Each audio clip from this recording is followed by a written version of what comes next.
Good day guys! Welcome to Goodies Kicks.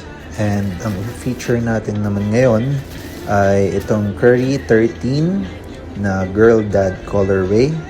So this colorway represents his daughter, Riley, as ito yung pinaka maganda para sa anak niya na colorway, which is pink.